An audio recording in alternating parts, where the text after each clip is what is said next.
जय हिंद दोस्तों, स्वागत है आप सभी का इस सीरीज में जिसमें हम इंडियन पॉलिटी को कवर कर रहे हैं। तो अब हम नेक्स्ट चैप्टर पर बढ़ते हैं जो कि है salient features of the Indian constitution. अब देखिए, अगर आप यूट्यूब की सीरीज देखोगे तो उसमें 8 मिनट का वीडियो है। 8 मिनट के वीडियो में जितनी भी सैलिएंट फीचर्स है सब कुछ बताए गए हैं। क्या वो सफिशेंट है? बिल्कुल नहीं। अगर आप देखो तो वो एकदम ही बेसिक है। अब यहाँ पर हम एडवांस तरीके से देखने वाले हैं। एडवांस तरीके से कैसे? तो जितने भी सैलिएंट फीचर्स है उसके क्रक्स को समझेंगे, जिससे कि किसी भी तरीके के अगर क्वेश्चंस पूछे जाए, भले वो प्रीलिम्स हो या मेंस हो, तो आप यहाँ पर जवाब दे पाओ।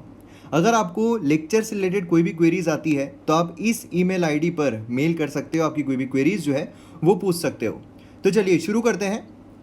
अब सबसे पहले सैलिएंट फीचर अगर हम देखें तो एक ओवरलुक देख लेते हैं। ओवरलुक किस तरीके का है? तो हमारी जो कॉन्स्टिट्यूशन है लेंथीएस्ट रिटन कॉन्स्टिट्यूशन है। इससे हमें दो चीज़ें पता चलती है।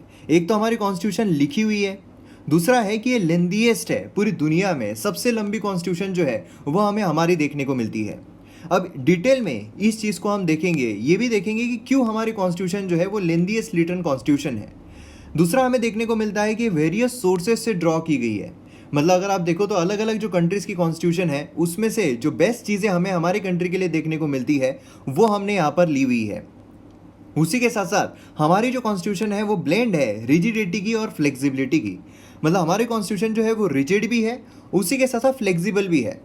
तो हमें एक ब्लेंड जो है वो देखने को मिलता है। ऐसा नहीं है कि बहुत ही रिजिड हो गई या फिर बहुत ही जो फ्लेक्सिबल है वो हो गई, ऐसा नहीं है। तो ये भी चीज़ हम डिटेल में देखेंगे।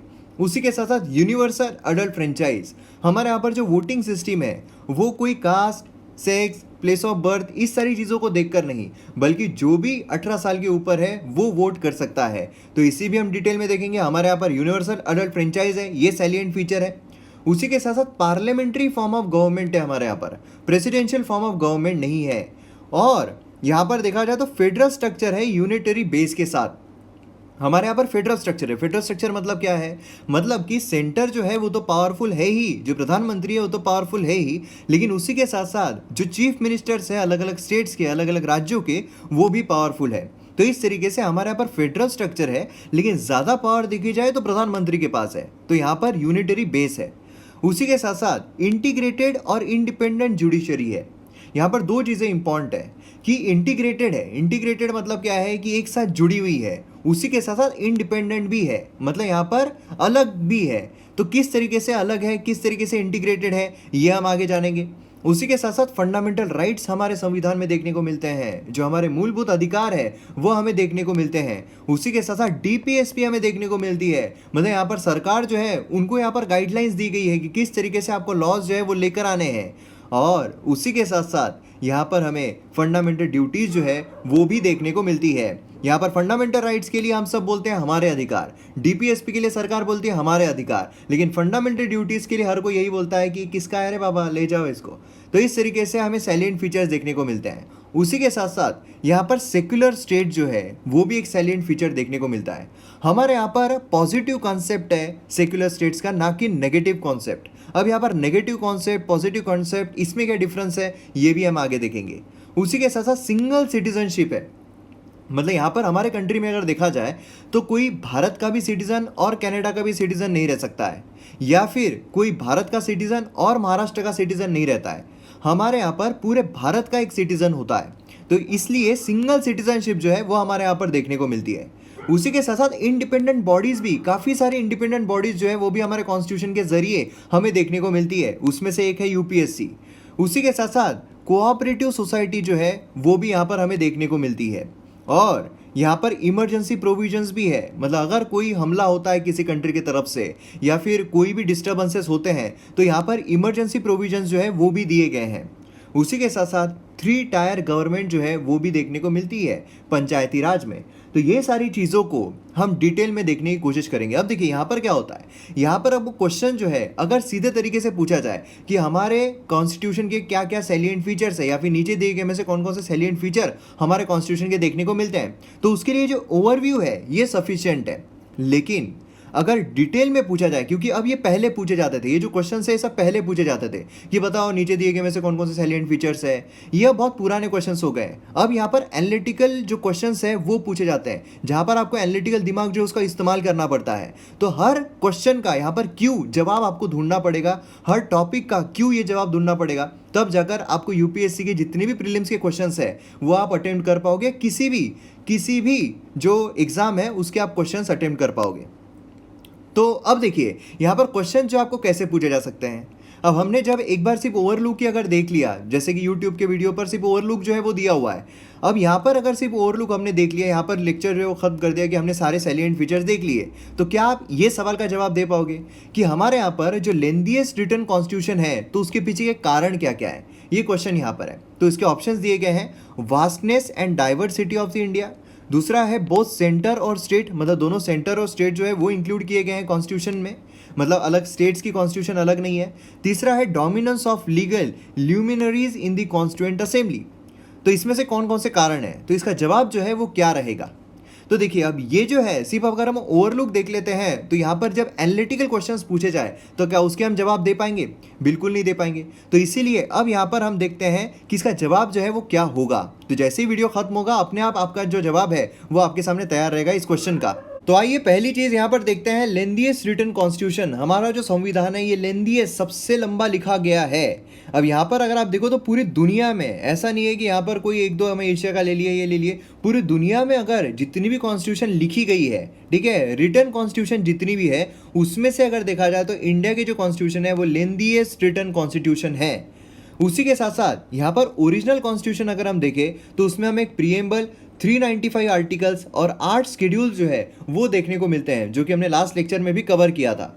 उसी के साथ साथ यहाँ पर वेरियस अमेंडमेंट जो है वो ऐड किए गए हैं, या फिर बहुत सारे पार्ट जो है वो डिलीट भी किए गए हैं। मतलब बहुत सारे ऐसे आर्टिकल्स हैं जो रिपेल किए गए हैं और बहुत सारे ऐसे पार्ट्स है, अमेंडमेंट्स है जो हमारे कॉन्स्टिट्यूशन में ऐड किए गए हैं। तो जो हमें पहले 395 आर्टिकल्स देखने को मिल रहे थे, अब यहाँ पर 450 से भी ज़्यादा आर्टिकल्स इन ऑल अगर देखे जाए तो वो हमें देखने को मिलते हैं। अब यहाँ पर सबसे इंपॉर्टेंट चीज़ आती है कि लेंथीएस्ट रिटन कॉन्स्टिट्यूशन यहाँ पर क्यों है, इसके पीछे का कारण क्या है कि इतनी लंबी हमें कॉन्स्टिट्यूशन जो है वो हमें देखने को मिलती है। तो इसके रीजंस हम 4 भागों में डिवाइड कर सकते हैं। 4 भाग कौन से हैं? पहला तो है जियोग्राफिकल फैक्टर, दूसरा है हिस्टोरिकल फैक्टर, तीसरा है सिंगल कॉन्स्टिट्यूशन और चौथा है डोमिनेंस ऑफ लीगल ल्यूमिनरीज। अब यहाँ पर लीगल ल्यूमिनरीज मतलब क्या होता है? मतलब है कि यहाँ पर जो भी एडवोकेट्स है वो हमें यहाँ पर देखने को मिल रहे थे, उनका यहाँ पर डोमिनेंस था, ठीक है। तो अब ये हम देखते हैं क्यों यहाँ पर उनका डोमिनेंस रहने की वजह से लेंथीएस्ट रिटन कॉन्स्टिट्यूशन बनती है। पहली चीज यहाँ पर जो है जियोग्राफिकल फैक्टर। अब जियोग्राफिकल फैक्टर में क्या आता है? Vastness and diversity of India. India जो है उसकी बहुत ज़्यादा वास्टनेस है और डाइवर्सिटी है, उसकी वजह से क्या होता है कि हर किसी के बारे में डिटेल में सारी चीज़ें लिखनी होती है, डिटेल में सारे रूल्स एंड रेगुलेशंस बनाने होते हैं। तो इसलिए हमारी जो कॉन्स्टिट्यूशन है ये लेंथीएस्ट हो जाती है। दूसरा यहाँ पर हिस्टोरिकल फैक्टर। बहुत सारे जो एक्ट्स हैं हमारे वो गवर्नमेंट ऑफ इंडिया 1935 से लिए गए हैं, वहाँ से बोरो किए गए हैं। हम देखेंगे कहाँ कहाँ से कौन कौन से सोर्सेस से बोरो किए गए हैं, लेकिन ज़्यादातर अगर देखा जाए तो गवर्नमेंट ऑफ इंडिया 1935 से लिए गए हैं।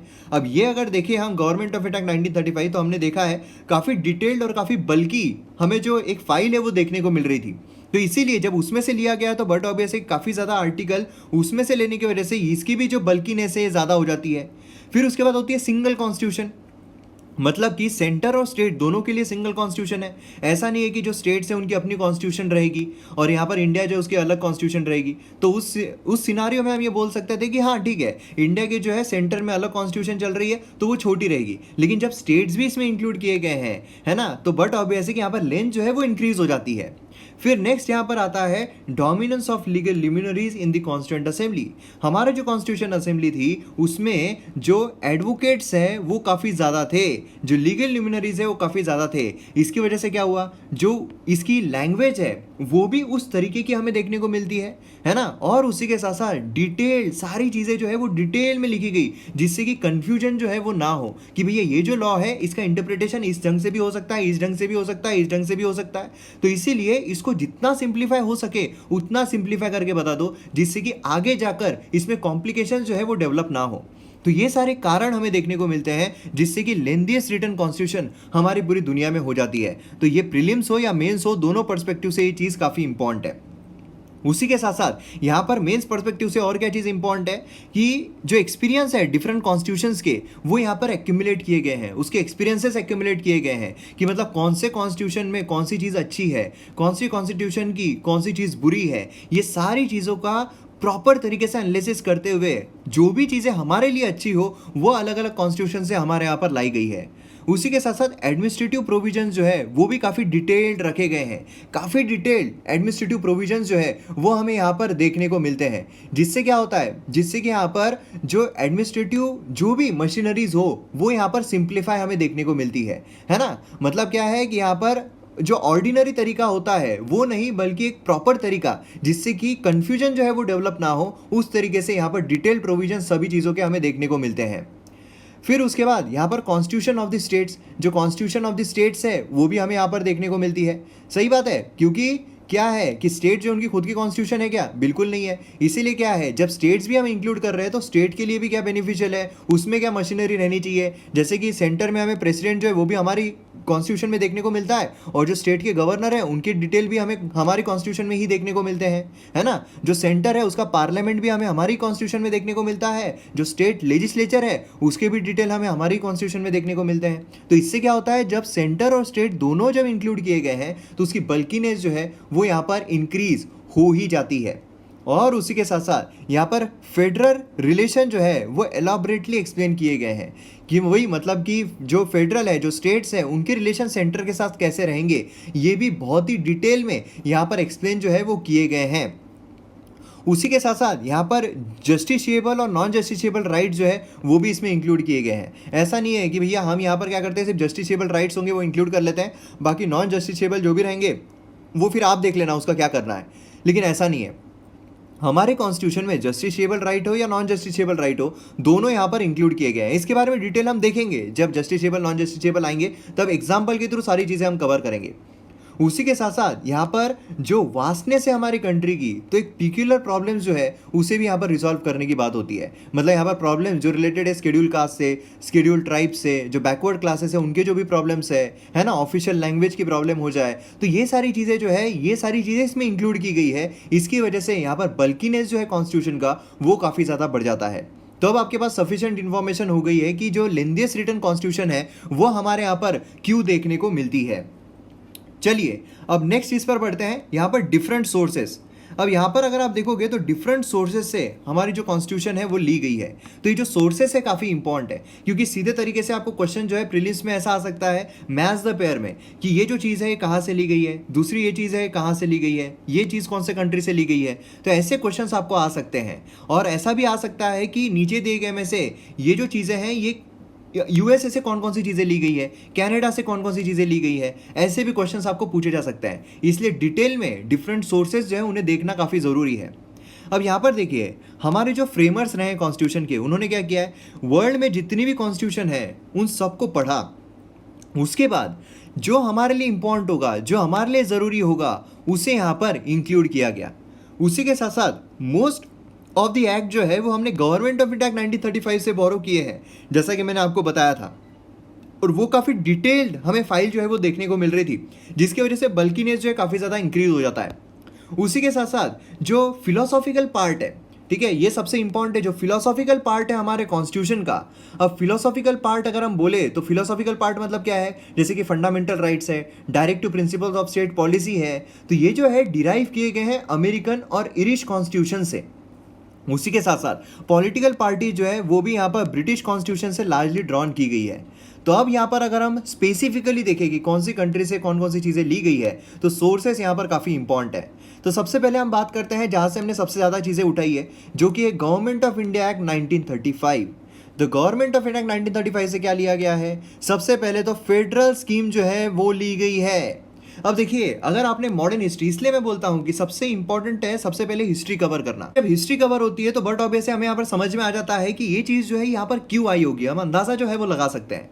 अब बट ऑब्वियस है कि यहाँ पर जो ब्रिटिशर्स है उन्होंने जिस तरीके से यहाँ पर रूल किया है, उन्होंने जिस तरीके से यहाँ पर चीज़ें रखी थी, तो उनमें से जो हमारे लिए बेस्ट चीज़ें थी वो हमने यहाँ पर इंक्लूड की है। तो अब यहाँ पर फेडरल स्कीम अगर देखी जाए, क्योंकि हमें ये पता था कि भैया एक के हाथ में पूरी पावर जो है वो नहीं दी जानी चाहिए, जो गवर्नर जनरल है उसके हाथ में पूरी पावर थी, उसके वजह से काफ़ी डिसएडवांटेज जो है वो यहाँ पर देखने को मिलता था। तो ऐसा नहीं होना चाहिए, जो फेडरल है मतलब जो प्रोविंसेस है मतलब जो स्टेट्स है उनके पास भी पावर रहनी चाहिए, और इसीलिए जो फेडरल स्कीम है वो हमने गवर्नमेंट ऑफ इंडिया 1935 जो है वहाँ से ली है, जिसमें जो स्टेट है वो तो पावरफुल है ही, लेकिन जो सेंटर है वो भी ज़्यादा पावरफुल है। उसी के साथ साथ यहाँ पर अगर देखा जाए तो ऑफिस ऑफ गवर्नर, जो गवर्नर का ऑफिस है वो भी हमने कहाँ से लिया है, गवर्नमेंट ऑफ इंडिया एक्ट 1935 से लिया हुआ है ना। यहाँ पर जैसे मोदी जी बोल रहे हैं गवर्नर बनोगे, जितना बोलो उतने हॉलीडेज पर जा सकते हो। और मैं आपको बता दूं कि यहाँ पर जितने भी कॉल आउट जो है वो इस्तेमाल किए गए हैं सिर्फ थोड़ा एंटरटेनिंग और थोड़ा समझाने के लिए है, बाकी इसका कोई भी मकसद नहीं है। तीसरी चीज जो यहाँ पर गवर्नमेंट ऑफ इंडिया 1935 से देखने को मिलती है वो है जुडिशरी। हमारे यहाँ पर जो जुडिशरी है वो भी इस एक्ट के थ्रू ली गई है। उसी के साथ साथ यहाँ पर जो पब्लिक सर्विस कमीशन है वो भी हमने गवर्नमेंट ऑफ इंडिया एक्ट 1935 से ली थी, अगर आपको याद होगा तो उस एक्ट में हमने पढ़ा हुआ है ना। उसी के साथ साथ इमरजेंसी प्रोविजंस। अब देखिए यहाँ पर आपको कंफ्यूज नहीं होना है, काफी लोग जो है कंफ्यूज हो जाते हैं, इमरजेंसी देखिए बराबर उन्हें लगता है कि या तो गवर्नमेंट ऑफ इंडिया एक्ट 1935 या फिर जर्मनी जो है वहां से हमने ली है ना। यहाँ पर आपको कंफ्यूज नहीं होना है कि इमरजेंसी जो प्रोविजंस है हमारे वो हमने गवर्नमेंट ऑफ इंडिया एक्ट 1935 से लिए गए हैं, लेकिन जो हमारे फंडामेंटल राइट्स है वो जब सस्पेंड होते हैं इमरजेंसी में तो वो हमने लिए हैं जर्मनी के कॉन्स्टिट्यूशन से। ठीक है, तो ये हम आगे देखेंगे जर्मनी कॉन्स्टिट्यूशन से क्या क्या लिया गया है, लेकिन ये आपको ध्यान रखना है, इसमें कंफ्यूज नहीं होना है। नेक्स्ट चीज यहां पर देखने को मिलता है एडमिनिस्ट्रेटिव डिटेल्स। जो भी एडमिनिस्ट्रेटिव डिटेल्स है वो सब हमने इस एक्ट से लिए हैं। फिर नेक्स्ट हम आते हैं ब्रिटेन के कॉन्स्टिट्यूशन पर। ब्रिटेन की कॉन्स्टिट्यूशन जो है वो रिटर्न नहीं है और मोस्ट फ्लेक्सिबल कॉन्स्टिट्यूशन हमें देखने को मिलती है। अब यहाँ पर ब्रिटेन अगर देखा जाए तो पार्लियामेंट्री गवर्नमेंट, जैसे कि हमारे यहाँ पर क्या है, पार्लियामेंट्री गवर्नमेंट है ना, लोकसभा है राज्यसभा है, मतलब अपर हाउस है लोअर हाउस है, तो ये जो चीज़ है ये हमने ब्रिटेन से ली हुई है। उसी के साथ साथ rule of law, rule of law, क्योंकि रूल ऑफ लॉ जो है काफ़ी साल से जो ब्रिटिशर्स है वो हम पर आजमा रहे थे, तो ये चीज़ की हमें आदत हो चुकी थी, तो रूल ऑफ लॉ जो है ये हमारे लिए आगे भी अच्छा साबित होने वाला है, ये सोचकर रूल ऑफ लॉ जो है इंक्लूड किया गया ब्रिटिश की कॉन्स्टिट्यूशन से। उसी के साथ साथ यहाँ पर अगर देखा जाए तो लेजिस्लेटिव प्रोसीजर जो है वो भी हमने कहाँ से ली है, ब्रिटेन की कॉन्स्टिट्यूशन से ली हुई है। लेजिस्लेटिव प्रोसीजर में सारी चीज़ें आती है कि बिल जो है पास किस तरीके से करना है, उसमें कौन कौन सी मेजोरिटीज़ है, ये सारी चीज़ें हमने वहाँ से ली है।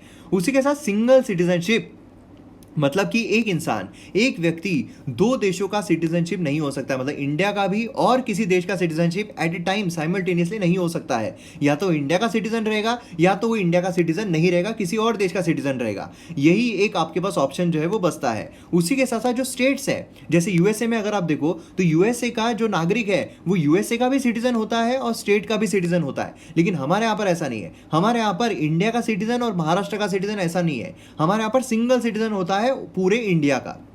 फिर उसके बाद कैबिनेट सिस्टम जो है वो भी हमने वहां से ली है। अगर आपको पता होगा तो हमारे यहाँ पर कैबिनेट है ना, कैबिनेट जो हम ये देखिए ये सारी चीज़ें हैं ना, ये हम साइलेंट फीचर्स देख रहे हैं, ये सब चीज़ों को हम डिटेल में आगे अच्छी तरीके से देखने ही वाले हैं। कैबिनेट सिस्टम अगर हम देखें तो कैबिनेट सिस्टम क्या है, तो बट ऑब्वियस है कि यहाँ पर जो प्रधानमंत्री है वो अपने जो खास लोग हैं काउंसिल ऑफ मिनिस्टर से वो अपने साथ में रखता है ना, मतलब समझ लीजिए फ्रेंड्स और बेस्ट फ्रेंड्स। तो बेस्ट फ्रेंड जो है ये है कैबिनेट और फ्रेंड जो है वो है काउंसिल ऑफ मिनिस्टर्स।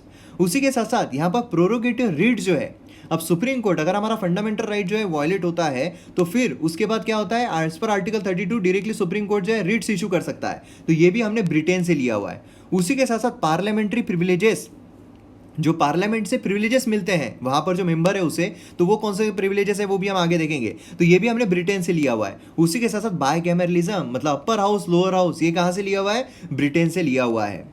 फिर हम आते हैं यूएसए की कॉन्स्टिट्यूशन पर। अब यूएसए अगर हम देखें तो उसमें हमें सबसे पहले देखने को मिलता है इम्पीचमेंट ऑफ प्रेसिडेंट। यूएसए अगर आप देखोगे तो वहाँ पर प्रेसिडेंशियल फॉर्म ऑफ गवर्नमेंट है, तो बट ऑब्वियस है कि प्रेसिडेंशियल फॉर्म ऑफ गवर्नमेंट है, तो प्रेसिडेंट जो है उनकी जो इंपॉर्टेंट चीज़ें रहेगी वो सब हम यूएसए से लेंगे। तो इम्पीचमेंट जो है हमारा प्रेसिडेंट का, किस तरीके से इम्पीच होते हैं हमारे प्रेसिडेंट, कौन सी मेजोरिटी लगती है, ये सब हम प्रेसिडेंट चैप्टर में अच्छी तरीके से देखेंगे। उसी के साथ साथ जो फंक्शंस है प्रेसिडेंट के, वाइस प्रेसिडेंट के, बट ऑब्वियसली यूएसए में प्रेसिडेंशियल फॉर्म ऑफ गवर्नमेंट, उससे रिलेटेड काफ़ी सारी चीज़ें हमें देखने को मिलेगी। उसी के साथ साथ यूएसए में अगर आप देखो तो जुडिशियरी भी काफ़ी ज़्यादा स्ट्रांग है ना, तो इसीलिए वहाँ पर हमें रिमूवल जो है सुप्रीम कोर्ट जजेस का, हाई कोर्ट जजेस का, वो देखने को मिलता है। उसी के साथ साथ जो फंडामेंटल राइट्स है वो हमने कहाँ से लिए हैं, यूएसए से लिए हैं, ठीक है।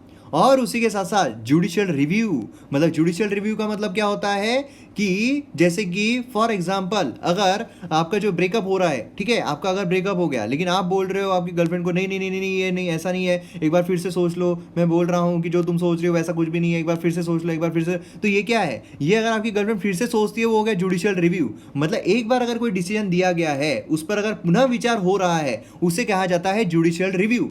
ठीक है, तो ये अक्सर जो सुप्रीम कोर्ट है हमारा वो इस्तेमाल करता है ना। तो यह जुडिशियल रिव्यू कहाँ से लिया हुआ है, यूएसए से लिया हुआ है। उसी के साथ साथ इंडिपेंडेंस ऑफ जुडिशियरी, जुडिशियरी जो है वो इंडिपेंडेंट है, किस तरीके से है वो भी हम आगे देखेंगे, लेकिन लेजिस्लेटिव एग्जीक्यूटिव जो है उसके बीच में जुडिशियरी नहीं आती है, वो इंडिपेंडेंट है। ये भी चीज़ हमने यूएसए से ली हुई है। और उसी के साथ साथ जो प्रीएम्बल है हमारे कॉन्स्टिट्यूशन का वो भी हमने कहाँ से लिया हुआ है, यूएसए जो है उससे लिया हुआ है। अब यहाँ पर हम बात करते हैं आयरलैंड की। आयरलैंड, तो यहाँ से हमने कौन कौन सी चीज़ें ली है, तो directive principle of state policy, इसे हम आयरिश कॉन्स्टिट्यूशन भी कहते हैं, तो हमने डीपीएसपी जो है वो वहाँ से लिया हुआ है। ठीक है, जो नॉमिनेशन है मेंबर ऑफ राज्यसभा वो हमने कहाँ से लिया हुआ है, आयरलैंड से लिया हुआ है। और जो मेथड्स है इलेक्शन ऑफ प्रेसिडेंट की वो हमने कहाँ से ली हुई है, आयरलैंड से ली हुई है। ठीक है, जो फंक्शंस है प्रेसिडेंट के, उसी के साथ साथ जो रिमूवल प्रोसेस है प्रेसिडेंट का वो यूएसए से लिया गया है। लेकिन जो मेथड है ऑफ इलेक्शन ऑफ प्रेसिडेंट की, प्रेसिडेंट के इलेक्शंस कैसे होते हैं, हमारे यहाँ पर कौन सा है, इनडायरेक्ट इलेक्शंस है ना, ये सारी चीज़ें हम देखेंगे, इनडायरेक्ट इलेक्शंस है, तो ये हमने कहाँ से लिया हुआ है, आयरलैंड से लिया हुआ है। फिर हम बात करते हैं कनाडा की। कनाडा की अगर हम बात करें तो फेडरेशन विद स्ट्रॉन्ग सेंटर। अब देखिए हमारे यहाँ पर जैसा मैंने आपको बताया था कि सेंटर जो है स्ट्रॉन्ग है, लेकिन जो चीफ मिनिस्टर्स है, जो स्टेट्स हैं, उनके पास भी पावर है, लेकिन ज़्यादा पावर सेंटर के पास है। तो ये जो चीज़ है कि वह फेडरेशन रहना चाहिए लेकिन स्ट्रॉन्ग सेंटर रहना चाहिए, ये हमने कनाडा से लिया हुआ है। नहीं तो यूएसए अगर आप देखो तो वहाँ पर प्रॉपर फेडरल स्ट्रक्चर है, वहाँ पर सेंटर जो है वो भी पावरफुल है और जो स्टेट्स हैं उनके पास भी अच्छी पावर है। तो इसीलिए यूएसए से हमने ये चीज़ नहीं ली है, हमने कनाडा से ली है कि वहाँ पर स्ट्रॉन्ग सेंटर जो है वो देखने को मिलता है।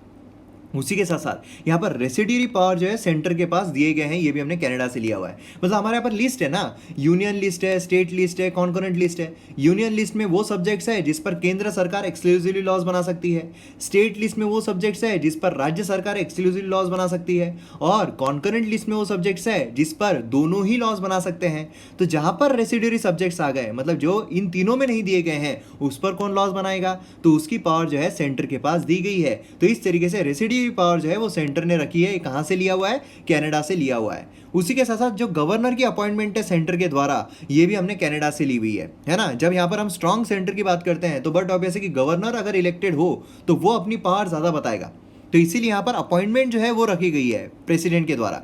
ठीक है, उसी के साथ साथ जुडिशरी जो है उसका एडवाइजरी नेचर, ये भी हमने जो है कनाडा से लिया हुआ है। मतलब आप समझ सकते हो यूएसए जो है वो ज़्यादा स्ट्रांग है ना, उसके ज़्यादा एक्सट्रीम की तरफ हमें जो चीज़ें देखने को मिलती है, तो जो हमें एक्सट्रीम में चाहिए वो हमने वहाँ से ली हुई है, और जो हमें सेंटर को स्ट्रांग करने के लिए चाहिए, थोड़ी बहुत जो पावर है फेडरल की वो थोड़ी कम करने के लिए चाहिए, डाइल्यूट करने के लिए चाहिए, तो वो चीज़ें हमने कनाडा से जो है वो ली हुई है। फिर हम बात करते हैं ऑस्ट्रेलिया की। अब ऑस्ट्रेलिया अगर आप देखोगे तो कॉन्करेंट लिस्ट जो है, जो मैंने अभी लिस्ट का जिक्र किया था ना, यूनियन लिस्ट है, स्टेट लिस्ट है, कॉन्करेंट लिस्ट है। तो कॉन्करेंट लिस्ट जो है जिस पर दोनों लॉज बना सकते हैं, केंद्र सरकार राज्य सरकार, वो हमने कहाँ से लिया है, ऑस्ट्रेलिया से लिया हुआ है। उसी के साथ साथ फ्रीडम ऑफ ट्रेड जो है वो भी हमने ऑस्ट्रेलिया से लिया हुआ है। अब ऑस्ट्रेलिया अगर आप देखो तो ट्रेड के लिए काफ़ी ज़्यादा फेमस है ना, ट्रेड वहाँ पर होना चाहिए। उसी के साथ साथ जो वहाँ पर एक आइलैंड, बहुत बड़ा आइलैंड है ना, वो हमें देखने को मिलता है, तो ये ऑस्ट्रेलिया की खासियत है। तो यहाँ पर ट्रेड से रिलेटेड काफ़ी सारी चीज़ें हैं, कॉमर्स और इंटरकोर्स अगर देखा जाए। उसी के साथ साथ ज्वाइंट सीटिंग बहुत इंपॉर्टेंट है। ये जो ज्वाइंट सीटिंग होती है, ज्वाइंट सीटिंग पार्लियामेंट में कब होती है, जैसे हमारे यहाँ पर क्या होता है, लोकसभा है, राज्यसभा है ना। अब यहाँ पर लोकसभा राज्यसभा दोनों ही हाउस में अगर ऑर्डिनरी बिल आता है, लोकसभा में ऑर्डिनरी बिल आया, वो इसमें से पास हो गया, वो गया राज्यसभा के पास, राज्यसभा में वो बिल पास ही नहीं हो रहा है, तो एक डेडलॉक क्रिएट हो गया। जब डेडलॉक क्रिएट हुआ तो यहाँ पर क्या होता है, एक प्रावधान दिया गया ज्वाइंट सीटिंग का, कि बात दोनों यहाँ पर लोकसभा राज्यसभा दोनों साथ में बैठकर जो बातचीत है वो करेंगे, और फिर उसके बाद जो रिजोल्यूशन है वो यहाँ पर देखा जाएगा कि कौन यहाँ पर जीतता है। तो ज्वाइंट सीटिंग जो है वो हमने कहाँ से ली हुई है, ऑस्ट्रेलिया से ली हुई है। फिर हम बात करते हैं यूएसएसआर की, मतलब रशिया। वहाँ से हमने क्या लिया है, फंडामेंटल ड्यूटीज़ जो है हमारी वो हमने ली हुई है यूएसएसआर से। फिर यहाँ पर आइडियल जो है जस्टिस प्रीएम्बल में, ठीक है, प्रीएम्बल जब हम देखेंगे उसमें हमें देखने को मिलेगा काफ़ी सारे आइडियल्स दिए गए हैं, तो जस्टिस का जो आइडियल है वो हमने यूएसएसआर से लिया हुआ है। फिर उसके बाद जब हम फ्रांस की बात करते हैं तो हमें देखने को मिलता है आइडिया ऑफ यहाँ पर रिपब्लिक इन द प्रीएम्बल। हमारे प्रीएम्बल में जो रिपब्लिक हमें देखने को मिलता है, इसका क्या मतलब है वो सब हम आगे देखेंगे। तो ये हमें देखने को मिलता है फ्रांस की तरफ से। उसी के साथ साथ अब देखिए फ्रेंच रिवॉल्यूशन है ना, वो बहुत इंपॉर्टेंट है फ्रेंच रिवॉल्यूशन, तो वो हम देखेंगे जब वर्ल्ड हिस्ट्री देखेंगे तब हम फ्रेंच रिवॉल्यूशन भी देखेंगे। तो फ्रेंच रिवॉल्यूशन से काफ़ी सारी आइडियाज़ जो है सामने आई है, जैसे कि लिबर्टी, इक्वालिटी, फ्रेटर्निटी, ये सारी जो चीज़ें हमें फ्रेंच रिवॉल्यूशन से देखने को मिलती है। तो यहाँ पर लिबर्टी हो, इक्वालिटी हो, उसी के साथ साथ फ्रेटर्निटी हो, जो हमारे प्रीएम्बल में इस्तेमाल किया गया है, ये सब कहाँ से ली गई है? फ्रेंच कॉन्स्टिट्यूशन जो है उससे ली गई है। फिर उसके बाद आता है वीएमआर कॉन्स्टिट्यूशन। वीएमआर कॉन्स्टिट्यूशन कहाँ की है? जर्मनी की। मैंने आपको क्या कहा था? 1935 एक्ट में क्या दिया गया है? इमरजेंसी के प्रोविजंस दिए गए हैं। 1935 एक्ट है ना, सबसे स्टार्टिंग वाला जो हमने देखा था, उसमें क्या थे? Provisions of emergency. लेकिन यहाँ पर जो जर्मनी की कॉन्स्टिट्यूशन है, जो वीएमआर कॉन्स्टिट्यूशन है, वहाँ से हमने क्या लिया है? जो फंडामेंटल राइट है वो सस्पेंड हो जाते हैं इमरजेंसी के दौरान। ये हमने लिया है कहाँ से? वीएमआर कॉन्स्टिट्यूशन से। अब देखिए जो इमरजेंसी के प्रोविजंस है वो हमने लिए हैं 1935 एक्ट से। जो फंडामेंटल राइट है वो हमने लिया है यूएसए की कॉन्स्टिट्यूशन से। अब इमरजेंसी जब लगती है तो फंडामेंटल राइट जो है कैंसिल हो जाते हैं, सस्पेंड हो जाते हैं। ये हमने कहाँ से लिया है? जर्मनी की कॉन्स्टिट्यूशन से, मतलब वीएमआर कॉन्स्टिट्यूशन से। ठीक है। उसके बाद आते हैं हम साउथ अफ्रीकन कॉन्स्टिट्यूशन। वहाँ से हमने क्या लिया है? जो अमेंडमेंट है कॉन्स्टिट्यूशन में, हमारा जो अमेंडमेंट करते हैं हम कॉन्स्टिट्यूशन में एज पर आर्टिकल 368, तो वो हमने कहाँ से लिया हुआ है? साउथ अफ्रीका की कॉन्स्टिट्यूशन से लिया हुआ है। जो इलेक्शन है मेंबर ऑफ राज्यसभा, ठीक है, वो हमने कहाँ से लिया है? साउथ अफ्रीका की कॉन्स्टिट्यूशन से लिया हुआ है।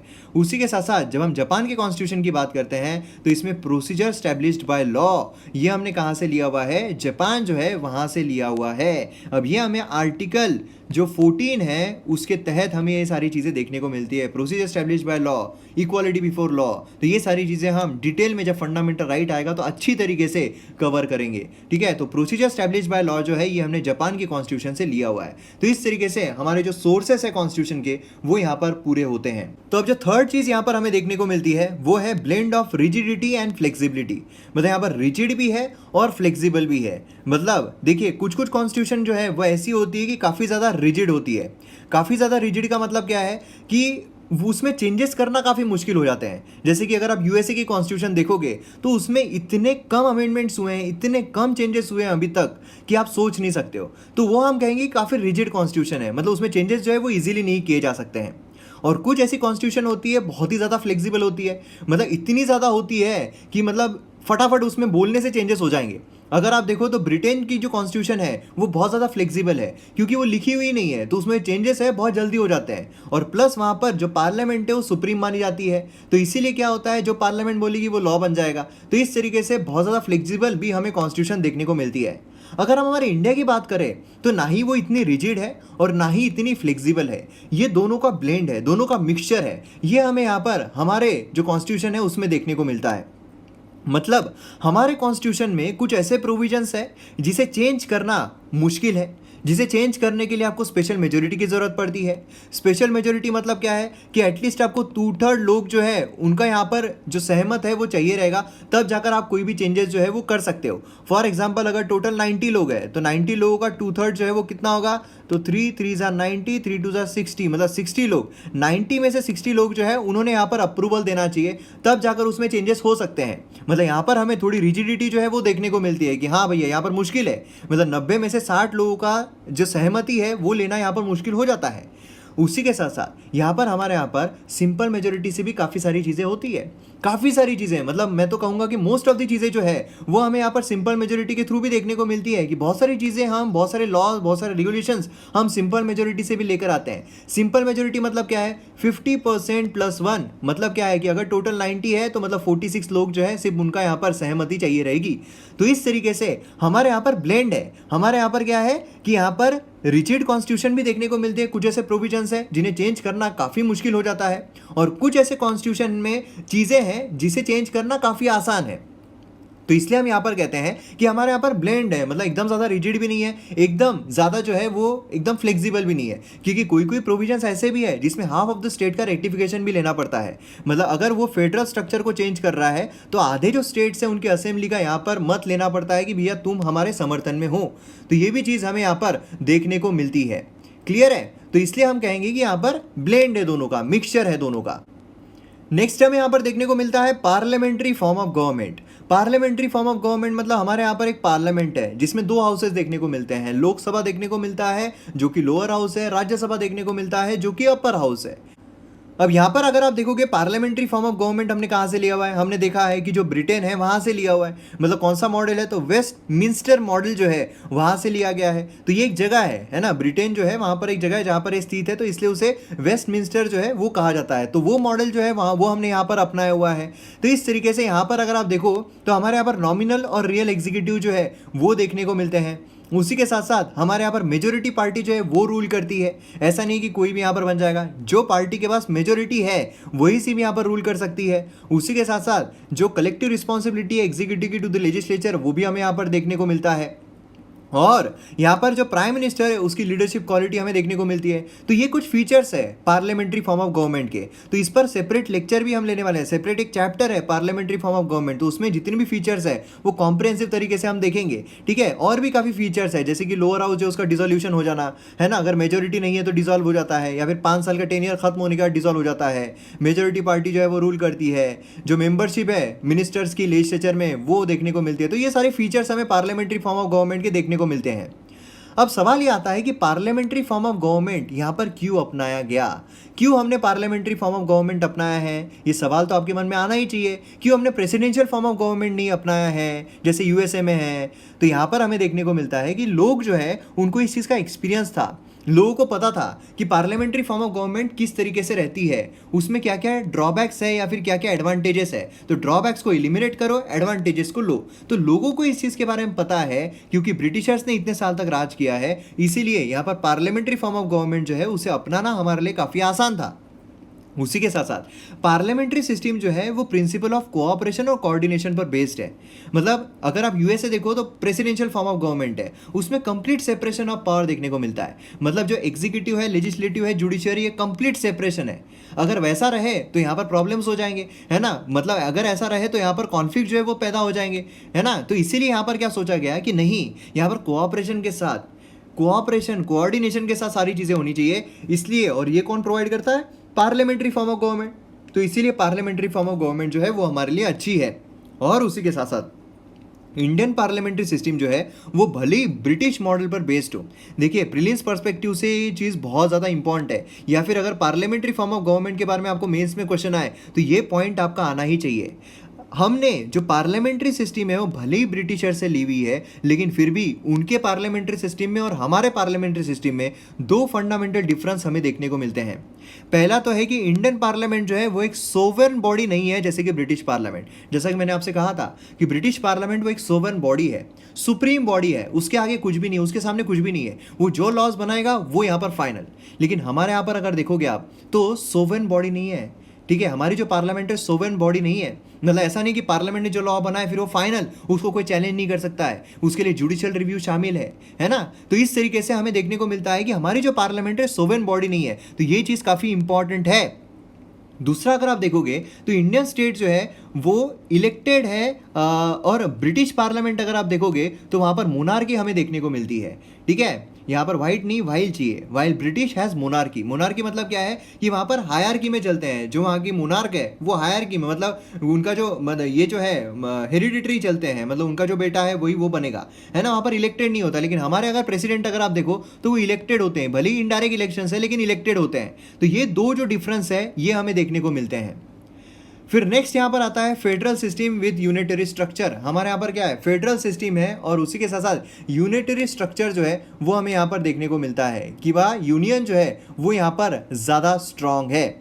अब देखिए सबसे इंपॉर्टेंट चीज़ तो ये आती है कि भले ही हमारे यहाँ पर फेडरल सिस्टम है लेकिन फिर भी जो फेडरेशन है, ये जो टर्म है, ये हमारे संविधान में कहीं भी इस्तेमाल नहीं किया गया है। ये बहुत इंपॉर्टेंट है। ऐसे काफ़ी बार क्वेश्चन पूछे जाते हैं कि वायलेशन ऑफ द कॉन्स्टिट्यूशन हमारे संविधान में डिफाइन किया है कि नहीं, या फिर ये चीज़ हमारे कॉन्स्टिट्यूशन में दी हुई है या नहीं, कैबिनेट शब्द का इस्तेमाल हमारे कॉन्स्टिट्यूशन में हुआ है या नहीं, उसी के साथ साथ जो फेडरेशन है वो हमारे कॉन्स्टिट्यूशन में कहीं इस्तेमाल हुआ है या नहीं। ऐसे क्वेश्चन प्रीलिम्स में कई बार आते हैं। तो इसीलिए ये काफ़ी इंपॉर्टेंट है कि टर्म जो है फेडरेशन हमारे संविधान में कहीं भी इस्तेमाल नहीं किया गया है। हमारे यहाँ पर स्टेट्स है, स्टेट जो है उनके पास पावर है, स्टेट को यहाँ पर पावर जो है वो दी गई है। मतलब कि यहाँ पर क्या है, जो फेडरल स्ट्रक्चर होता है उसके जो फीचर्स होते हैं, जैसे कि कौन कौन से फीचर होते हैं, डिवीजन ऑफ पावर होना चाहिए, उसी के साथ साथ रिटन कॉन्स्टिट्यूशन होना चाहिए, सुप्रीमेसी ऑफ द कॉन्स्टिट्यूशन होना चाहिए, रिजिडिटी ऑफ द कॉन्स्टिट्यूशन होना चाहिए, इंडिपेंडेंट जुडिशरी होना चाहिए, बाइकैमरलिज्म होना चाहिए। तो ये सारे फीचर है किसके, फेडरल स्ट्रक्चर के। जहाँ पर फेडरल स्ट्रक्चर देखने को मिलता है तो ये फीचर्स हमें देखने को मिलते हैं। अब जब हम फेडरल एकदम डिटेल में अलग चैप्टर में देखेंगे तब इसके फीचर्स बहुत अच्छे तरीके से हम डिटेल में डिस्कवर करेंगे, क्योंकि ऐसे भी क्वेश्चन पूछे जाते हैं कि नीचे दिए गए में से कौन कौन से फीचर जो है वो फेडरल स्ट्रक्चर के हैं या फिर यूनिटरी स्ट्रक्चर के हैं, है ना। तो ये पूछे जाते हैं, तो उसमें हम पूरी तरीके से कवर कर लेंगे। तो यहाँ पर मैंने आपको एक सिर्फ आइडिया बता दी कि कौन कौन से हैं। लेकिन हमारे अगर कंट्री में देखा जाए तो भले ही स्टेट के पास पावर है, भले ही हमारे पास जो फेडरेशन है उसके फीचर्स देखने को मिलते हैं, डिवीजन ऑफ पावर हो, रिटन कॉन्स्टिट्यूशन हो, सुप्रीमेसी ऑफ द कॉन्स्टिट्यूशन हो, रिजिडिटी ऑफ द कॉन्स्टिट्यूशन हो, इंडिपेंडेंट जुडिशरी हो, बाइकैमरलिज्म हो, लेकिन उसी के साथ साथ सेंटर जो है उसके पास ज़्यादा पावर है। मतलब यूनिटरी स्ट्रक्चर के जो फीचर्स होते हैं वो भी हमें यहाँ पर देखने को मिलते हैं। वो कौन कौन से हैं, single constitution, strong centre, single citizenship, flexibility of the constitution, integrated judiciary, state governor जो है उनका सेंटर के द्वारा अपॉइंट किया जाना, all India services, emergency provisions, ये सारी चीज़ें हैं, ये हमें देखने को मिलती है। जो सेंटर है, यूनिटरी स्ट्रक्चर है, उसके भी फीचर्स हमारे कॉन्स्टिट्यूशन में हैं। हमारा जो आर्टिकल फर्स्ट है, आर्टिकल फर्स्ट, उसमें डिस्क्राइब किया गया है कि इंडिया को as a union of states, as a union of state. देखिए सिर्फ एक देखने के लिए क्या है, देखने के लिए एक सेंटेंस है, कुछ 3 वर्ड्स है, लेकिन इसमें बहुत गहराई छुपी हुई है। ये वर्ड क्या डिस्क्राइब करते हैं, ये डिस्क्राइब करते हैं कि इंडिया जो है, इंडियन फेडरेशन, ये अग्रीमेंट का रिजल्ट नहीं है। मतलब कि यूएसए जो है वो कैसे फॉर्म हुआ था, जो अलग अलग स्टेट्स है, अलग अलग स्टेट साथ में आए कि चलो एक कंट्री फॉर्म कर लेते हैं, उनके बीच में अग्रीमेंट हुआ और एक कंट्री उन्होंने फॉर्म कर ली। इसीलिए हमें देखने को मिलता है यूनाइटेड स्टेट्स ऑफ अमेरिका। जो स्टेट्स है वो यूनाइट आए और इस तरीके से उन्होंने कंट्री जो है अमेरिका वो बनाई। लेकिन हमारे यहाँ पर ऐसा हुआ कि महाराष्ट्र, गुजरात, जो राजस्थान है, ये सब साथ में मिलकर आए, बोले कि चलो यार अपन इंडिया बनाते हैं। नहीं, भारत पहले से था, तो इसीलिए यहाँ पर अग्रीमेंट नहीं हुआ इनके बीच में, है ना। दूसरा यहाँ पर देखने को मिलता है कि जो स्टेट्स है उनको अधिकार नहीं है कि छोड़कर चले जाए, ये जो इंडिया है उसको सिसीड कर ले, उनके पास ये अधिकार नहीं है। तो यहाँ पर आर्टिकल 1 में जो बोला गया है यूनियन ऑफ स्टेट्स, तो ये 2 चीज़ें इससे हमें देखने को मिलती है। इससे क्या पता चलता है, इससे पता चलता है कि जो सेंटर है वो ज़्यादा पावरफुल है, उनका डोमिनेंस यहाँ पर ज़्यादा है एज कंपेयर टू स्टेट्स। और इसीलिए इंडियन कॉन्स्टिट्यूशन जो है उसमें डिस्क्राइब किया गया है एज अ फेडरल, है ना, यहाँ पर यूनिटरी स्पिरिट के साथ, ठीक है। तो इसीलिए यहाँ पर जो है, यहाँ पर कॉसी फेडरल जो है वो कहा गया है बाय केसी वेयर, उसी के साथ कोऑपरेटिव फेडरलिज्म जो है वो कहा गया है ऑस्टिन के द्वारा। तो ये चीज़ें किसने कही है ये भी अक्सर पूछा जाता है, इसलिए मैंने फैक्चुअल इन्फॉर्मेशन के तौर पर डाल दी है। क्लियर है, तो ये चीज़ हमें यहाँ पर देखने को मिलती है फेडरेशन के लिए। नेक्स्ट यहाँ पर हमें देखने को मिलता है इंटीग्रेटेड एंड इंडिपेंडेंट जुडिशरी। अब यहाँ पर देखिए हमारे यहाँ पर 3 जो पिलर्स है वो हमें देखने को मिलते हैं। एक है लेजिस्लेटिव, लेजिस्लेटिव मतलब क्या है कि जो कानून बनाते हैं, ठीक है, लॉ मेकर्स। फिर आते हैं एग्जीक्यूटिव, एग्जीक्यूटिव मतलब कौन है कि जो लॉज बने हुए हैं उसे इम्प्लीमेंट करते हैं, वो हो गए एग्जीक्यूटिव्स। और तीसरा हमें देखने को मिलता है पिलर, वो है जुडिशरी। तो ये 3 पिलर जो है ये बहुत इंपॉर्टेंट है। अब हमारे यहाँ पर अगर आप देखोगे तो सेपरेशन ऑफ पावर जो है वो भले ही देखने को मिलता है, सेपरेशन ऑफ पावर भले ही हमारे यहाँ पर है कि मतलब लेजिस्लेटिव जो है उनका काम अपना रहेगा, एग्जीक्यूटिव का काम अपना रहेगा, जुडिशरी का काम अपना रहेगा। अब यहाँ पर अगर हम इंडिपेंडेंट जुडिशरी की बात करते हैं कि जुडिशरी हमारी इंडिपेंडेंट है, तो वो हम कौन से सेंस में बोल रहे हैं, उसका ये मतलब है कि जो जुडिशरी है उसमें लेजिस्लेटिव जो है वो अपना हस्तक्षेप कर पाएगा क्या, नहीं कर पाएगा। जो एग्जीक्यूटिव है वो जुडिशरी में अपना हस्तक्षेप कर पाएगा क्या, नहीं कर पाएगा। तो ये हो गया जुडिशरी हमारी इंडिपेंडेंट है, इंडिपेंडेंट है लेजिस्लेटिव से और एग्जीक्यूटिव से। क्लियर है। अब दूसरा पार्ट आते हैं इंटीग्रेटेड। इंटीग्रेटेड कैसे है, इंटीग्रेटेड का मतलब क्या होता है कि एक दूसरे से कनेक्टेड रहना। तो इंटीग्रेटेड कैसे है, इंटीग्रेटेड ये सेंस में है कि हमारे यहाँ पर सबऑर्डिनेट कोर्ट सबसे नीचे, उसके ऊपर हाई कोर्ट, उसके ऊपर सुप्रीम कोर्ट। अब ये जो कोर्ट्स है ये सब हमें इंटीग्रेटेड देखने को मिलते हैं। मतलब कि अगर आप जो सबऑर्डिनेट कोर्ट है उसमें अगर केस हारते हो तो फिर आपका जो केस है आप हाई कोर्ट में जा सकते हो वही केस को लेकर। फिर हाई कोर्ट में अगर आप केस हारते हो, भले आप किसी भी हाई कोर्ट में हारो, फिर उसके बाद आप जा सकते हो सुप्रीम कोर्ट में वही केस को लेकर, और फिर सुप्रीम कोर्ट जो डिसीजन देगा वो फाइनल रहेगा, वो बाइंडिंग रहेगा बाकी के नीचे के कोर्ट्स पर। तो इसे हम कहते हैं इंटीग्रेटेड जुडिशरी। तो इस तरीके से हमारे यहाँ पर इंडिपेंडेंट जुडिशरी है, मतलब लेजिस्लेटिव एग्जीक्यूटिव इसमें कोई भी बाधा नहीं रहेगी, इसमें कोई भी इंटरफेरेंस नहीं रहेगा, और उसी के साथ साथ इंटीग्रेटेड भी है, मतलब कि यहाँ पर अगर आप केस हारते हो तो हाई कोर्ट, सुप्रीम कोर्ट, मतलब सुप्रीम कोर्ट जो उसका डिसीजन जो रहेगा वो बाइंडिंग रहेगा बाकी के कोर्ट्स पर। तो इस तरीके से हमें ये चीज़ जो है देखने को मिलती है। उसी के साथ साथ हमारे कोर्ट में जुडिशियल रिव्यू भी देखने को मिलता है, ठीक है। जुडिशियल रिव्यू जो हमने कहाँ से लिया है, कहाँ से, अभी हमने देखा था पिछले लेक्चर में यूएसए जो है वहाँ से हमने लिया हुआ है जुडिशियल रिव्यू। मैंने उसका एग्जांपल भी आपको दिया था कि जुडिशियल रिव्यू मतलब क्या, पुनः विचार करना, है ना।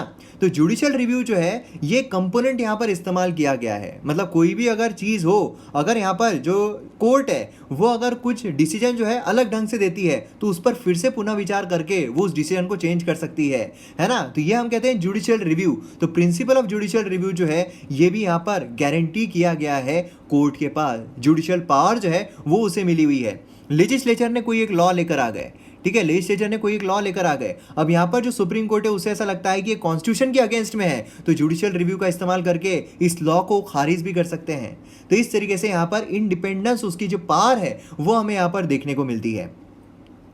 और उसी के साथ साथ यहाँ पर यूएसए अगर हम देखें तो वहाँ पर हमें प्रिंसिपल ऑफ जुडिशियल सुप्रीमेसी देखने को मिलता है, मतलब अगर हम यूएसए देखें तो वहाँ पर जुडिशरी जो है काफ़ी सुप्रीम है, मतलब जो भी लॉज लेकर आते हैं वो उसे वो कंप्लीटली खारिज कर सकती है, कंप्लीट खारिज कर सकती है उसमें, है ना। और अगर हम यूके देखें तो वहाँ पर हमें doctrine of sovereignty of parliament देखने को मिलता है, मतलब अगर यूके देखोगे तो पार्लियामेंट जो है वो सुप्रीम है, पार्लियामेंट जो बोलेगा वैसा सब कुछ होगा, वहाँ पर जुडिशरी जो है उसका कुछ चलता नहीं है ना। तो ये चीज़ हमें यहाँ पर देखने को मिलती है, दोनों एक्सट्रीम चीज़ें हैं। इंडिया में अगर देखें तो इसका ब्लेंड हमें देखने को मिलता है, इंडिया में मिड ग्राउंड देखने को मिलता है दोनों का। मतलब यहाँ पर क्या है, यहाँ पर अगर कॉन्स्टिट्यूशन के अगेंस्ट में कोई चीज़ जाती है, अगर हमारे यहाँ पर कोई लेजिस्लेटिव अगर कोई रूल लेकर आते हैं, कोई लॉ लेकर आते हैं और वो अगर कॉन्स्टिट्यूशन को वायलेट करता है तो उसे खारिज भी कर सकते हैं, बेसिक स्ट्रक्चर को अगर वायलेट करता है तो खारिज भी कर सकते हैं। उसी के साथ साथ यहाँ पर जो पार्लियामेंट है वो लॉज जो है वो भी लेकर आ सकती है, और हो सकता है कि कोर्ट जो है उसमें कुछ भी ना कर सके। तो हमारे यहाँ पर एक मिक्सचर जो है वो देखने को मिलता है, मतलब ना ही ज़्यादा सुप्रीमेसी हमने पार्लियामेंट को दी हुई है, ना ही एकदम ज़्यादा जो डिक्टेटरशिप वाली पावर है वो हमने हमारे कोर्ट्स को दी हुई है, जुडिशरी को दी हुई है। क्लियर है। चलिए नेक्स्ट चीज पर जाते हैं, इसमें हम बात करेंगे फंडामेंटल राइट्स के बारे में। फंडामेंटल राइट्स हमने कहाँ से लिया हुआ है, यूएसए से लिया हुआ है। अब यूएसए से लिया हुआ है, इसमें हमें क्या देखने को मिलता है, तो ये फंडामेंटल राइट जो है मतलब मूलभूत अधिकार, हमारे जो अधिकार है, ठीक है, ये गारंटी किए गए हैं इंडिविजुअल राइट्स हमारे कॉन्स्टिट्यूशन में, और ये केयरफुली बैलेंस किए गए हैं कि यहाँ पर जो सिक्योरिटी ऑफ द स्टेट है वो भी रहना चाहिए। ऐसा नहीं है कि राइट्स के चक्कर में हमारी जो सिक्योरिटी है वो पूरी दाव पर लग रही है, हमारी जो कंट्री है उसकी सिक्योरिटी भी यहाँ पर मेंटेन रहना चाहिए। तो प्रॉपर तरीके से यहाँ पर बैलेंस जो है वो हमें यहाँ पर देखने को मिलता है।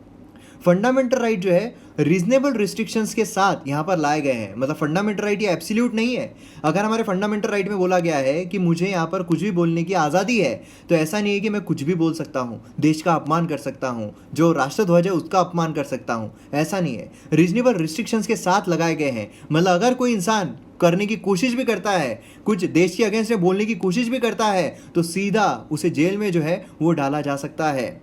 लेकिन अगर स्टेट जानबूझकर, स्टेट मतलब क्या है, स्टेट मतलब गवर्नमेंट, अगर जानबूझकर कुछ रिस्ट्रिक्शंस लगाने की कोशिश करती है, अगर किसी इंसान ने देश के अगेंस्ट में कुछ बोला भी नहीं है, अगर उसने जेन्युइनली बोला है कि यहाँ पर मैं जो गरीबी है उससे आज़ादी लेने की बात कर रहा हूँ, देश से आज़ादी लेने की बात नहीं कर रहा हूँ, गरीबों से आज़ादी लेने की बात कर रहा हूँ, तो यहाँ पर क्या है कि उसकी जो चीज़ें हैं वो यहाँ पर जेन्युइन है, मतलब उसने देश का अपमान नहीं किया है, राष्ट्रध्वज का अपमान नहीं किया है। ऐसे सिनारियों में उसका जो फंडामेंटल यहाँ पर राइट है, जो freedom of speech and expression है, वो यहाँ पर रहना चाहिए। तो ऐसे सिनारियों में क्या होता है, ऐसे सिनारियों में यहाँ पर जो लिमिटेड गवर्नमेंट है वो रहे, गवर्नमेंट यहाँ पर ताकतवर ना हो जाए, जो रीजनेबल रिस्ट्रिक्शंस है वो रीजनेबल ही रहे, वो एब्सोल्यूट रिस्ट्रिक्शंस ना बन जाए। इसी के चलते यहाँ पर ये जो इंसान है, अगर ऐसा कुछ होता है डायरेक्टली वो सुप्रीम कोर्ट में जा सकता है और सुप्रीम कोर्ट रीट जो है वो इशू कर सकती है। तो ये सारे प्रावधान हमें फंडामेंटल राइट जो है उसमें देखने को मिलते हैं। फंडामेंटल राइट चैप्टर में एक एक आर्टिकल का हम हिसाब लेंगे, एक एक आर्टिकल को अच्छी तरीके से देखेंगे। तो चलिए यहाँ पर हम directive principles of state policy के बारे में देखते हैं। अब डीपीएसपी भी जिसे कहा जाता है, और बहुत महत्वपूर्ण और बहुत इंपॉर्टेंट चीज़ जो है कि जो अंबेडकर साहब है उन्होंने directive principles of state policy को नोवेल फीचर कहा था। डायरेक्टली एग्जाम में क्वेश्चन आ सकता है कि कौन से फीचर को नोवेल फीचर अंबेडकर द्वारा कहा गया, तो ये आपको पता रहना चाहिए directive principles of state policy को। अब डीपीएसपी को हम 3 भागों में डिवाइड कर सकते हैं, सोशलिस्ट, गांधीयन, लिबरल, इंटेलेक्चुअल। अब यहाँ पर जब हम डीपीएसपी चैप्टर देखेंगे उस टाइम पर आर्टिकल्स के साथ साथ इन तीनों भागों को काफ़ी कॉम्प्रिहेंसिव तरीके से कवर करेंगे। अब सबसे इंपॉर्टेंट चीज़ जो आती है वो ये है कि डीपीएसपी नॉन जस्टिशिएबल है। जैसा कि हमने जब स्टार्टिंग में देखा था सैलिएंट फीचर के कि हमारी कॉन्स्टिट्यूशन लेंथीएस्ट रिटन कॉन्स्टिट्यूशन है, वो क्यों है, तो उसका एक फैक्टर ये भी था कि हमारे यहाँ पर जस्टिशिएबल और नॉन जस्टिशिएबल दोनों चीज़ें जो है वो इंक्लूड की गई है। तो नॉन जस्टिशिएबल का मतलब क्या होता है, मतलब अगर इस चीज़ का वायलेशन होता है तो आप कोर्ट में नहीं जा सकते हो। For example, right to freedom of speech, मतलब मैं जो चाहूँ वो बोल सकता हूँ, ये मेरा फंडामेंटल राइट है। अब अगर ये वॉयलेट होता है, मतलब मुझे बोलने की आज़ादी नहीं दी जाती है, तो फिर मैं कोर्ट में जा सकता हूँ और फिर कोर्ट जो है वो कार्यवाही करेगी। लेकिन राइट टू वर्क जो है ये कायम है, ये हमारे डीपीएसपी में हमें देखने को मिलता है, directive principle of state policy जो है उसमें देखने को मिलता है। तो अगर मुझे काम नहीं मिल पाता, अगर जो स्टेट है वो मुझे काम नहीं दे पाती है, तो क्या मैं कोर्ट में जा सकता हूँ कि राइट टू वर्क जो है ये डीपीएसपी में दिया हुआ है और मुझे काम ना मिलने की वजह से ये मेरे डीपीएसपी का वॉयलेशन है? तो जी नहीं, इसे हम कहते हैं नॉन जस्टिशिएबल। मतलब अगर डीपीएसपी का वॉयलेशन होता है तो आप कोर्ट में नहीं जा सकते हो। अब भले ये नॉन जस्टिशिएबल है, लेकिन फिर भी ये फंडामेंटल है गवर्नेंस में। मतलब जब भी यहाँ पर पॉलिसी लाई जाएगी तो उसमें इसकी जो भूमिका है वो बहुत इंपॉर्टेंट रहेगी। तो डीपीएसपी इतना ज़्यादा इंपॉर्टेंट है, फंडामेंटल है गवर्नेंस के लिए। डायरेक्टली आपको क्वेश्चन पूछा जा सकता है कि दो DPSP non justiciable but it is fundamental in governance, तो ये जो स्टेटमेंट रहेगा ये बिल्कुल सही रहेगा। चलिए नेक्स्ट इस पर पढ़ते हैं, फंडामेंटल ड्यूटीज़ पर। अब फंडामेंटल राइट हमने देख लिया, फंडामेंटल ड्यूटीज यहाँ पर जानना बहुत जरूरी है, क्योंकि जितने हमारे पास अधिकार है उतनी हमारी रिस्पॉन्सिबिलिटी भी है। अब जब हम फंडामेंटल ड्यूटीज की बात करते हैं तो क्या ओरिजिनली हमारे कॉन्स्टिट्यूशन में थी? जी नहीं, ओरिजिनली हमारे कॉन्स्टिट्यूशन में नहीं थी। इवन 1976 तक, मतलब 1950 से लेकर तो 1976 तक ये हमारे कॉन्स्टिट्यूशन का हिस्सा नहीं थी। फिर उसके बाद 42nd अमेंडमेंट एक्ट आता है। जैसा कि हमने देखा है ना कि काफ़ी सारे जो पार्ट है इसमें ऐड किए गए हैं, काफ़ी सारे पार्ट्स इसमें निकाले गए हैं। तो ये जो फंडामेंटल ड्यूटीज़ है ये ऐड की गई इंटरनल इमरजेंसी के दौरान 42nd अमेंडमेंट एक्ट 1976। अब इसके बारे में किसने रिकमेंडेशन दिया था? तो स्वरण सिंह कमेटी जो है उनके द्वारा रिकमेंडेशन दिया गया था। तो जब हम फंडामेंटल ड्यूटीज चैप्टर देखेंगे तो उसमें एक एक फंडामेंटल ड्यूटी के बारे में देखेंगे, किस तरीके से याद रखना है उसके बारे में देखेंगे, सारी चीज़ें उसमें कवर की जाएगी। अब ये एक रिमाइंडर करके सर्व करता है सिटीजन्स को कि भैया तुम यहाँ पर राइट जो है वो एंजॉय कर रहे हो, लेकिन उसी के साथ साथ तुम्हारी कुछ ड्यूटीज़ जो है वो भी होती है। ठीक है, मतलब ये बोलते हैं ना कि जो पावर है वो बड़ी रिस्पॉन्सिबिलिटी के साथ आता है। जैसे आईएएस ऑफिसर है, बहुत बड़ी पावर है लेकिन उतनी ही बड़ी रिस्पॉन्सिबिलिटी भी है। तो इसी तरीके से यहाँ पर हमारे पास पावर है, हमारे पास अधिकार है, लेकिन उसी के साथ साथ हमारी जो ड्यूटीज़ है वो भी उतनी ही बड़ी है। मोस्ट इंपॉर्टेंट थिंग, डीपीएसपी जो है वो नॉन जस्टिशिएबल थे। ये एनफोर्सेबल है बाय लॉ के जरिए एनफोर्स किए जा सकते हैं। देखिए डिफरेंस आपको समझना है, ठीक है। मतलब क्या है, मतलब जैसे फंडामेंटल राइट जो है ये अपने आप में ही जस्टिशिएबल है। मतलब कैसे कि फंडामेंटल राइट में दिया हुआ है कि इक्वालिटी रहना चाहिए। तो अगर मुझे इक्वली ट्रीट नहीं किया जाता है, मेरे जेंडर की वजह से अगर मुझे डिस्क्रिमिनेट किया जाता है, तो सीधा मैं कोर्ट में जा सकता हूं कि मेरा यहाँ पर हनन किया गया है, मेरा वायलेशन किया गया है। ये और कोई रूल बुक में लिखने की ज़रूरत नहीं है, कॉन्स्टिट्यूशन में लिखा गया है और इतना मेरे लिए सफिशिएंट है कि अगर मेरे साथ डिस्क्रिमिनेशन हो रहा है तो फिर मैं सीधा कोर्ट में जा सकता हूँ, है ना। मतलब फॉर एग्जांपल अगर मैं जो यूपीएससी एग्ज़ाम है वो देने के लिए जा रहा हूँ और फिर वो जो हॉल होता है उसे मुझे एंटर ही नहीं करने दिया जा रहा है। क्यों नहीं एंटर करने दिया जा रहा है? कि भैया तुम जेंट्स हो। तो मतलब यहाँ पर क्या हो रहा है कि कॉन्स्टिट्यूशन में ये चीज़ लिखी गई है और कहीं पर लिखने की ज़रूरत नहीं है, और कोई रूल बुक आईपीसी वगैरह कहीं पर लिखने की ज़रूरत नहीं है। कॉन्स्टिट्यूशन में लिखा गया है, सीधा मैं कोर्ट में जा सकता हूँ। डीपीएसपी, अब डीपीएसपी में राइट टू वर्क जो है दिया गया है। अब यहाँ पर क्या होता है, अगर मुझे वर्क करने को नहीं मिलता है तो क्या मैं कोर्ट में जा सकता हूँ? नहीं, क्योंकि वो जस्टिशिएबल ही नहीं है। अब यहाँ पर फंडामेंटल ड्यूटीज़ की जब हम बात करते हैं, ध्यान से सुनिएगा, डिफरेंस समझना बहुत ज़रूरी है। तो यहाँ पर अगर फंडामेंटल ड्यूटीज़ की हम बात करते हैं, फंडामेंटल ड्यूटी जो है वो है कि आपने जो राष्ट्रध्वज है हमारा उसकी रिस्पेक्ट करनी चाहिए। ठीक है, राष्ट्रध्वज की रिस्पेक्ट करनी चाहिए। अब यहाँ पर क्या होगा कि अगर राष्ट्रध्वज उसका मैं अपमान करता हूँ तो क्या मेरे खिलाफ कार्यवाही हो सकती है? नहीं हो सकती, अनलेस, यहीं पर कैच आ रहा है, ठीक है, अनलेस अगर स्पेसिफिकली उसके लिए कोई लॉ अलग से ना बनाया गया हो। समझ में आ रहा है आपको? मतलब ये फंडामेंटल ड्यूटी जब हम पढ़ेंगे और अच्छे से समझाऊंगा। यहाँ पर मैं सिर्फ आपको एक ओवरव्यू बता रहा हूँ। मतलब क्या है? मतलब यहाँ पर ये है कि कॉन्स्टिट्यूशन में भले ही लिखा गया है कि आपकी ड्यूटी है कि राष्ट्रध्वज का आपको अपमान नहीं करना है, लेकिन अगर मैं राष्ट्रध्वज का अपमान करता हूँ तो जब तक इसके लिए कोई सेपरेट कानून नहीं होता है तब तक मेरे खिलाफ कार्रवाई नहीं की जा सकती है। अगर मेरे खिलाफ कोई फ्लैग कोड है, ठीक है, अगर कोई फ्लैग कोड लाया जाता है, उसमें अगर ये कार्रवाई बोली जाती है कि अगर किसने अपमान किया तो उसको 2 साल की सजा, 5 साल की सजा, 10 साल की सजा होगी, फिर मुझे यहां पर सजा हो सकती है। तो यहां पर यह होता है कि एनफोर्सेबल बाय लॉ, मतलब एनफोर्स किए जा सकते हैं फंडामेंटल ड्यूटीज को, लेकिन उसके लिए आपको सेपरेट लॉज जो है वो लाने पड़ेंगे। फंडामेंटल राइट कॉन्स्टिट्यूशन में दी गई है, उतना काफी है, उसके लिए अलग से लॉ लाने की जरूरत नहीं है। लेकिन यहां पर फंडामेंटल ड्यूटीज जो है वो भले कॉन्स्टिट्यूशन में दिया गया हो, लेकिन वो एनफोर्सेबल तब होगी जब उसके लिए सेपरेट लॉ जो है वो लाया जाएगा। ठीक है, इसलिए पार्लियामेंट जो है वो कुछ इंपोज पेनाल्टी या पनिशमेंट जो है वो इंपोज कर सकती है। अब यहां पर हम बात करते हैं सेक्युलर स्टेट्स के बारे में। सेक्युलर स्टेट अगर आप देखो तो हमारे यहाँ पर सेक्युलरिज्म है, मतलब यहाँ पर क्या है कि पर्टिकुलर रिलीजन जो है एज अ ऑफिशियल रिलीजन हम कोई अपहोल्ड नहीं करते हैं कि यहाँ पर हिंदुइज्म जो है वो हमारा ऑफिशियल रिलीजन है। जैसे कि पाकिस्तान में आप देखो तो वहाँ पर इस्लाम जो है वो स्टेट रिलीजन है। अगर आप बांग्लादेश देखो तो वहाँ पर इस्लाम जो है स्टेट रिलीजन है ना। तो उस तरीके से हमारे यहाँ पर कोई भी पर्टिकुलर स्टेट रिलीजन नहीं है, मतलब जो गवर्नमेंट है वो प्रमोट कर रही हो ऐसा कोई स्टेट रिलीजन नहीं है। अब हमारे यहाँ पर अगर देखा जाए तो सेक्युलरिज्म है, वेस्टर्न कंट्रीज में देखा जाए तो वहाँ पर भी सेक्युलरिज्म देखने को मिलता है। लेकिन जो वेस्टर्न कॉन्सेप्ट है सेक्युलरिज्म का वो नेगेटिव है। नेगेटिव क्यों है? क्योंकि वहाँ पर कंप्लीट सेपरेशन है from the religion and state. मतलब वहाँ पर जो स्टेट है वो बोलेगा कि हम किसी रिलीजन को नहीं मानते। देखिए नेगेटिव कैरेक्टर कैसा आता है जब हम नहीं नहीं नहीं नहीं बोलते हैं। नेगेटिव और पॉजिटिव कैरेक्टर आपको पता रहना चाहिए। नेगेटिव कैरेक्टर पॉजिटिव कैरेक्टर में क्या डिफरेंस है? पॉजिटिव कैरेक्टर मतलब क्या है कि एक जो फादर है उसके बच्चे को बता रहे हैं कि तुमने यूपीएससी देना चाहिए, तुमने स्टेट पीएससी देना चाहिए, तुमने बैंकिंग की एग्जाम देना चाहिए। मतलब यहाँ पर क्या है, कुछ बताया जा रहा है और यहाँ पर क्या बोल रहे हैं, पॉजिटिव वे में बोल रहे हैं कि क्या करना चाहिए।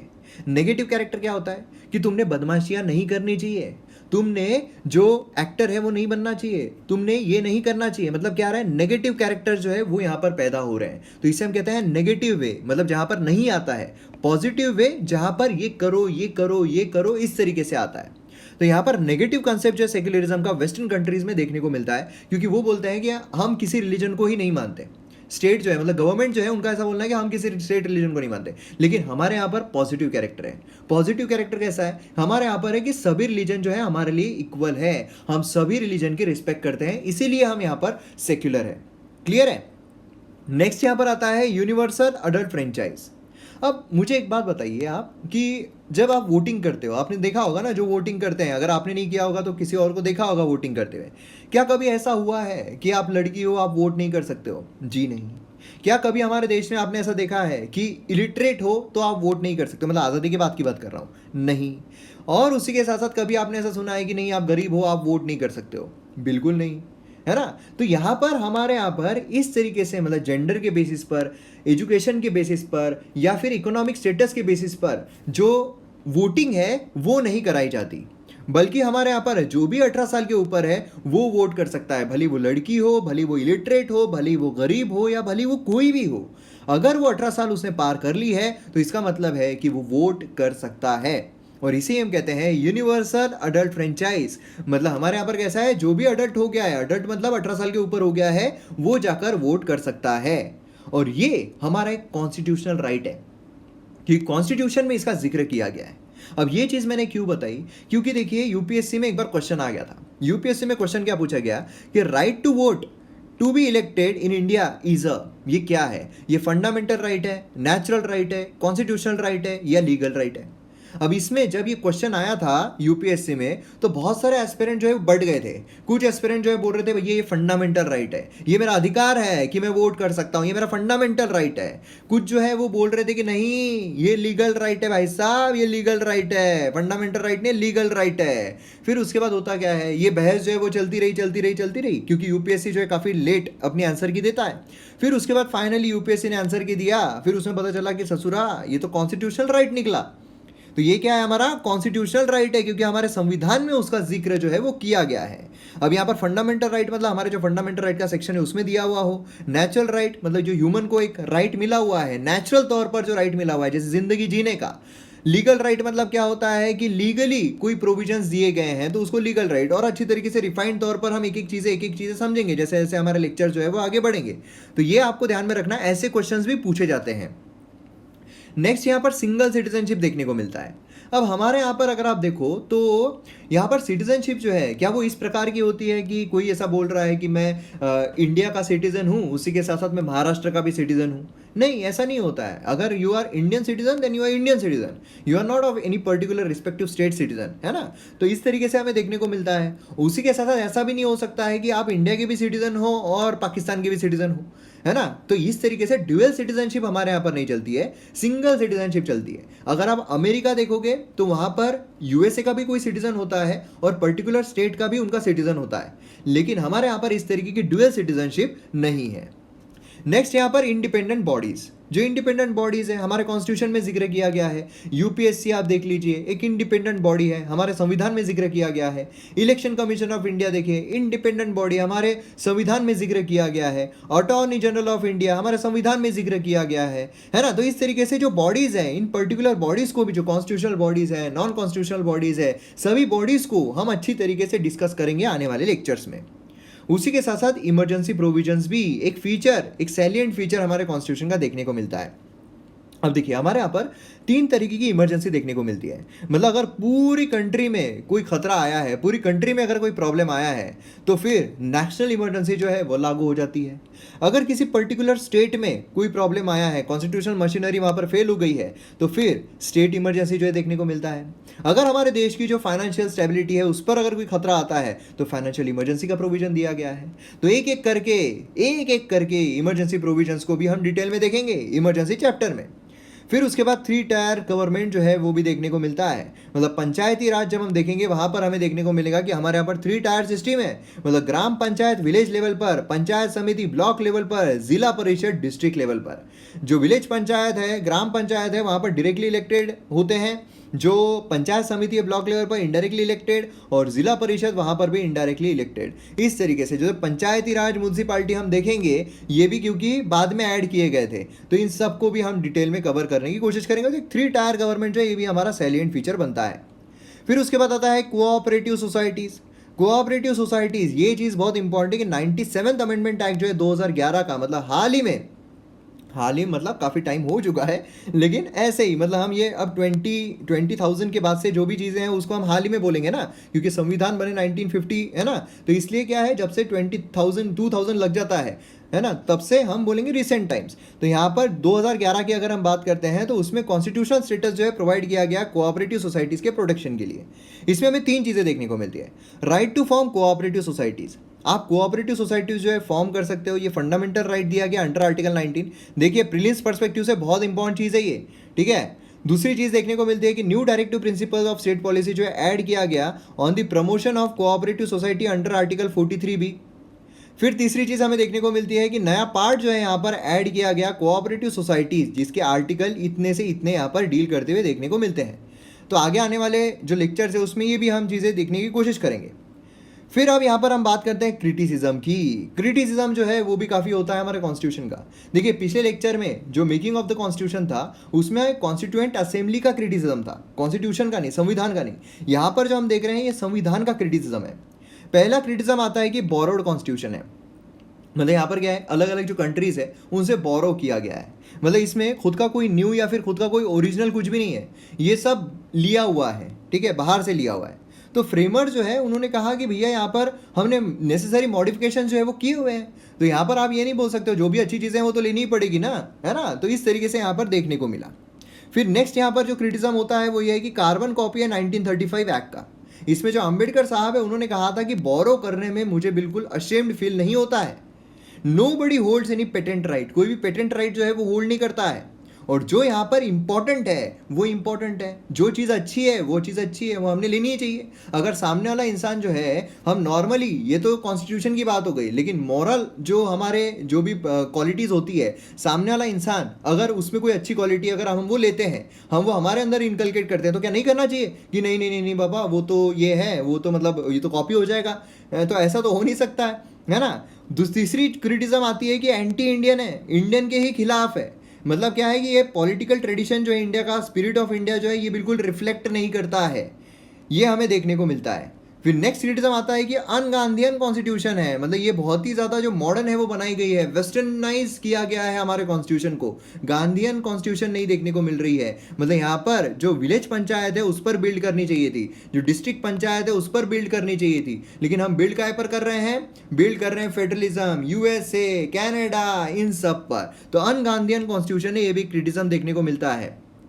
फिर नेक्स्ट आता है एलिफेंट साइज, कि भाई ये जो है ये तो एलिफेंट साइज है, इतनी बड़ी है, इतनी बल्कि है, मतलब ये तो कुछ भी हो गया। तो टू मच बल्कि, टू डिटेल्ड, इसमें काफ़ी अननेसेसरी एलिमेंट जो है वो भी लाए गए हैं, लादे गए हैं, ऐसा यहाँ पर क्रिटिसिज्म किया गया। और फिर आता है कि पैराडाइज ऑफ लॉयर्स, लॉयर जो है वो ज़्यादा कॉन्स्टिट्यूएंट असेंबली का हिस्सा थे। तो यहाँ पर हमें देखने को मिलता है कि इंडियन कॉन्स्टिट्यूशन जो है उसमें काफ़ी लीगलिस्टिक चीज़ें ली गई है और बहुत ही कॉम्प्लिकेटेड उसे बनाया गया है, मतलब एक आम इंसान को समझना काफ़ी मुश्किल हो जाए इस तरीके की कॉन्स्टिट्यूशन जो है वो बनाई गई है।